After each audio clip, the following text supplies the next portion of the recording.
മച്ചന്മാരെ, മുട്ടൻ ചേറുമീനുകളുടെയും വരാലുകളുടെയും വാഹകളുടെയും വിഹാര കേന്ദ്രമായ ഒരു തകർപ്പൻ സ്പോട്ടിലാണ് നമ്മൾ ഇന്ന് വേട്ടയ്ക്കായി എത്തിയിരിക്കുന്നത്. വിശാലമായിട്ട് പരന്നു കിടക്കുന്ന ഈ പറമ്പുകളില് 1000-ഓളം ചെറുതും വലുതുമായിട്ടുള്ള വെള്ളക്കെട്ടുകളുണ്ട്. ഇവിടെ തൊട്ടടുത്ത് തന്നെയാണ് ആറൊഴുകുന്നത്. ആ ആറ്റിൽ നിന്നും വെള്ളം പൊങ്ങുന്ന സമയത്ത് ഈ വെള്ളക്കെട്ടുകളിലൊക്കെ വെള്ളം കയറിയിറങ്ങി പോകുന്നതാണ്. ആ ആറ്റിൽ നിന്ന് തന്നെയാണ് ഈ വമ്പൻ മീനുകളെല്ലാം ഇവിടെ എത്തിയിരിക്കുന്നത്. മഴ കുറഞ്ഞ് വെള്ളം ഇവിടെ താഴുന്ന സമയത്ത് ഈ കുഴികളിലൊക്കെ കുടുങ്ങി പോകുന്ന മീനുകൾക്ക് തിരിച്ച് ആറ്റിലേക്ക് പോകാനായിട്ട് പറ്റില്ല. ഇതാണ് നമ്മുടെ ചൂണ്ടക്കാർക്കുള്ള അവസരം. പണ്ട് എല്ലാതരം ആർട്ടിഫിഷ്യൽ ഫ്രോഗുകൾ ഉപയോഗിച്ചും ഇവിടെയുള്ള മീനുകളെ നമ്മുടെ ചൂണ്ടക്കാർ പിടിച്ചിരുന്നു. പക്ഷെ ആ കാലമൊക്കെ മാറി. ഇപ്പൊ നമ്മുടെ മിക്ക ചൂണ്ടക്കാരും ഏറ്റവും കൂടുതൽ റിസൾട്ട് ഉള്ള സ്പിന്നറുള്ള ചെറിയ ഫ്രോഗുകൾ ഉപയോഗിച്ചാണ് ഇവിടെയുള്ള ചെറുമീനുകളെയും വരാലുകളെയും വാഹയൊക്കെ അടിച്ചു കയറ്റിക്കൊണ്ടിരിക്കുന്നത്. പലരും ഇപ്പോഴും വിചാരിച്ചു വെച്ചിരിക്കുന്നത് കുഞ്ഞ ഫ്രോഗില് വലിയ മീനുകളൊന്നും കയറി അടിക്കില്ല എന്നാണ്.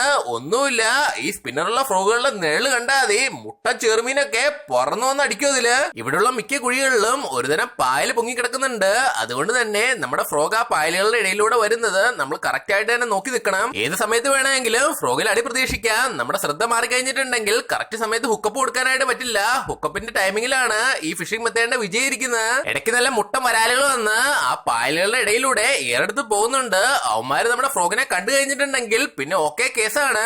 നല്ല ദൂരത്ത് നിൽക്കുന്ന മീനുകളെയും ഫ്രോഗിന്റെ അടുത്തേക്ക് പെട്ടെന്ന് തന്നെ ആകർഷിക്കുന്ന രീതിയിലാണ് ഓരോ ഫ്രോഗുകളും ഡിസൈൻ ചെയ്തിരിക്കുന്നത്. ഇതിൽ വരുന്ന സ്പിന്നറുകളുടെ ചലനം പെട്ടെന്ന് തന്നെ മീനുകളുടെ ശ്രദ്ധ ആകർഷിക്കും. അത് മാത്രമല്ല, നമ്മൾ റിട്രീവ് ചെയ്യുന്ന സമയത്ത് വെള്ളത്തിലൊരു വൈബ്രേഷനും ഈ സ്പിന്നറുകൾ ഉണ്ടാക്കുന്നുണ്ട്. മച്ചന്മാരെ, അങ്ങനെ നമ്മുടെ ഇന്നത്തെ ആദ്യത്തെ അടി പൊട്ടിയിരിക്കുന്നത് നിജാമേട്ടനാണ്. നല്ല ലോങ്ങിന്നാണ് അവൻ കയറി അടിച്ചത്. ചിമിട്ടനൊരു വരാലുകൂട്ടനാണ് നിജാമേട്ടന്റെ ഫ്രോഗിൽ കുടുങ്ങിയിരിക്കുന്നത്. അഗ്രഷന്റെ കാര്യത്തില് നമ്മുടെ ചെറുമീനേക്കാൾ അഗ്രഷനാണ് ഈ നാടൻ വരാലുകൾക്ക്. നമ്മൾ എറിയുന്നത് ഇതുപോലുള്ള ബ്രൈറ്റ് കളറുള്ള ഫ്രോഗുകളാണെങ്കിൽ പിന്നെ പറയുകയും വേണ്ട.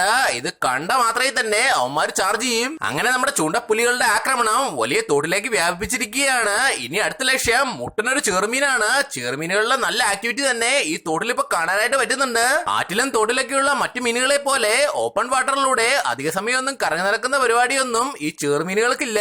അവന്മാർ കൂടുതൽ സമയത്തും ഇരയെ പ്രതീക്ഷിച്ച് എവിടെയെങ്കിലും പതുങ്ങി നിൽപ്പുണ്ടാവും. ഈ തോട്ടിലാണെങ്കിൽ ആ കൊമ്പന്മാർ ഈ പായലിന്റെ അടിയിൽ ഉണ്ടാവാനാണ് ഏറ്റവും ചാൻസ്. നമ്മൾ ഫ്രോഗ് എറിഞ്ഞെറിഞ്ഞ് അവന്മാരെ കൊതിപ്പിച്ച് ആ പായലിന്റെ അടിയിൽ നിന്ന് ചാടിക്കണം. എന്തായാലും കറക്റ്റ് സമയത്താണ് ചെറുമീൻ വേട്ടയ്ക്കായിട്ട് നമ്മൾ ഈ തോട്ടിലെത്തിയത്. നമ്മളിവിടെ വന്നപ്പോ തന്നെ പാച്ചുവിന്റെ തൊട്ട് ഫ്രണ്ടിലായിട്ട് ഒരു മുട്ടൻ ചെറുമീൻ ഏറെടുത്ത് പോയിട്ടുണ്ട്.